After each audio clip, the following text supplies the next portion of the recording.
Je suis. Pouvez-vous l'affirmer?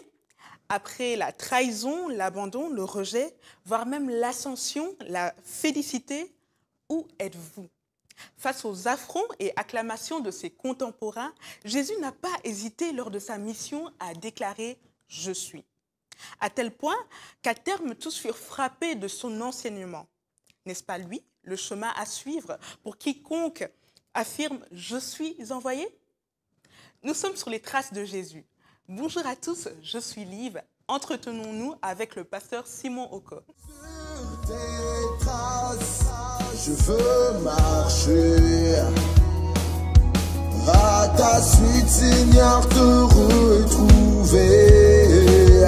Sur tes traces, je veux rester. Bonjour pasteur. Bonjour Liv. Bienvenue sur le plateau d'Aïder. Comment vas-tu?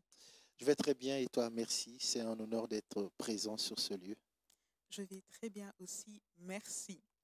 Alors, d'entrée de jeu, nous allons directement enchaîner avec les questions. D'accord. Alors, premièrement, entre l'image du petit Jésus à la crèche, un point de repère sur la ligne du temps ou encore un simple prophète, Mhm. euh, tous s'accordent sur le fait de dire que voilà, Jésus est déjà existé. Mhm. Mais qui est-il vraiment? Ça, c'est une très bonne question. Qui est Jésus? Waouh, c'est une question qui va nécessiter beaucoup de temps pour y répondre. Je vais essayer de comprimer l'information au maximum. Qui est Jésus?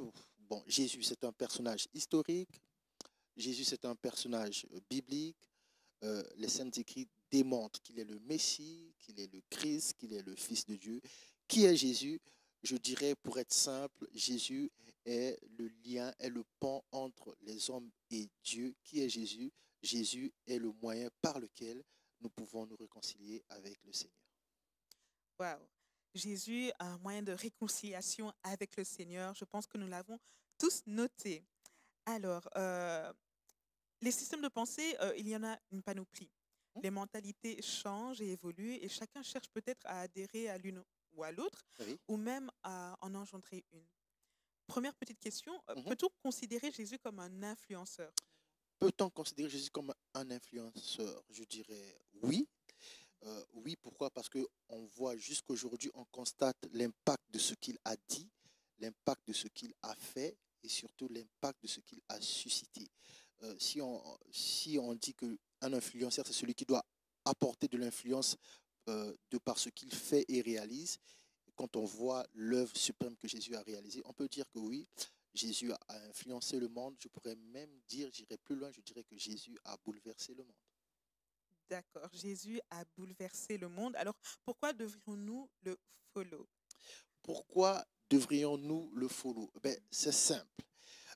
Quand on regarde le système des réseaux sociaux actuellement, il y a, on a tendance à suivre ceux qui disent quelque chose de concret ou pas, ceux qui en tout cas donnent l'apparence d'apporter la solution, la clé au problème suprême. Ok? Pourquoi devrions-nous suivre Jésus? Parce que Jésus est le seul qui a vaincu le plus grand adversaire de l'homme, c'est-à-dire la mort. Jésus a vaincu la mort, Jésus a vaincu la maladie. Rien que ces deux aspects, ces aspects sont une bonne raison de suivre Jésus. Pourquoi? N'importe qui aimerait vivre sans maladie. N'importe qui aimerait vivre avec la victoire sur la mort. C'est-à-dire n'importe qui aimerait vivre de façon éternelle. Et Jésus accorde la vie éternelle.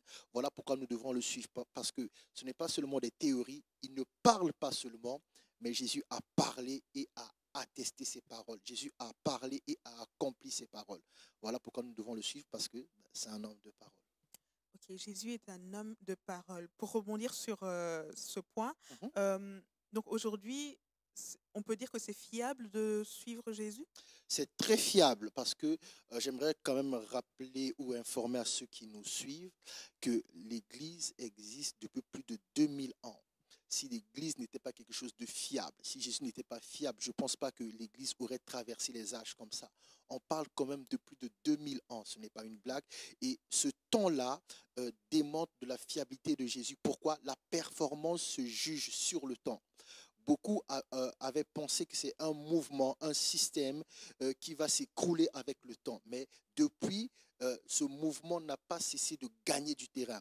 Nous parlons d'un mouvement qui a gagné les 5 continents. Il n'y a pas un seul continent actuellement où il n'y a pas une église. Il n'y a pas un seul continent où actuellement on ne constate pas les miracles de Jésus. Il n'y a pas un seul continent où actuellement on ne prêche pas l'évangile de Jésus-Christ. Il n'y a pas un seul continent où actuellement on ne connaît pas Jésus. Tout le monde a déjà entendu parler de Jésus. Il est tellement fiable que quand on regarde les statistiques, les chrétiens sont plus nombreux sur la surface de la terre que n'importe quelle religion. Il y a plus d'adeptes au christianisme, si on peut dire ça comme ça, que dans les autres religions. Et ça prouve sa fiabilité. Pourquoi il est fiable? Parce que aussi on peut dire que Jésus est fiable parce qu'il est le seul dans n'importe quelle religion, dans n'importe quelle civilisation à avoir vaincu la mort, c'est-à-dire à être mort et ressuscité. Même les autres religions, même les autres cultures savent que Jésus est mort, mais qu'il est ressuscité. Et il est très fiable. Pourquoi? Il est éternel et jusqu'aujourd'hui encore, il continue de parler. Et voilà, c'est ça qui justifie sa fiabilité. Il était avant, il était pendant, il sera après parce qu'il ne passera pas. D'accord. Ok, nous avons parlé de fiabilité, mais tu as aussi emboîté le pas sur la durée dans le temps. Oui. Donc, finalement, qu'est-ce qui assure la longévité de son courant de pensée? Et finalement, qu'est-ce que le christianisme, si tu pouvais... Qu'est-ce qui assure la longévité de ce que Jésus a dit? C'est parce qu'il n'a pas seulement parlé, il a attesté. Vous voyez, toute théorie est reconnue parce que après on peut la pratiquer. Jésus a parlé en théorie de la mort, de la victoire sur la mort, et après il a été démontré cela. Et depuis, tous ceux qui sont à sa trousse, c'est-à-dire sur ses traces, ils reçoivent cette capacité de parler, non seulement de parler, mais de démontrer.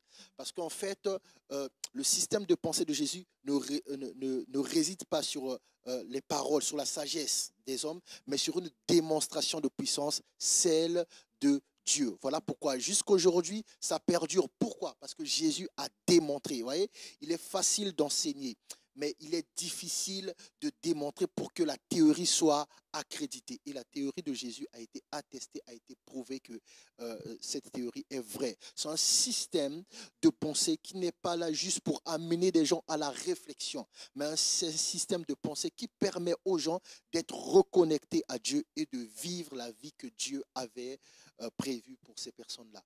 Alors à la question, qu'est-ce que le christianisme? Ça prendrait du temps.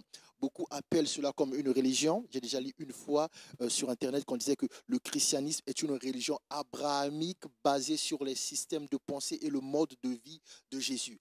Donc moi je dirais juste que le christianisme est l'ensemble de ce que Jésus a vécu sur la terre, c'est-à-dire de comment il pense, de comment il agit, de comment il témoigne de son amour. C'est ce que moi je qualifierais de christianisme, c'est-à-dire le christianisme, si vous voulez, c'est le moyen par lequel nous accédons à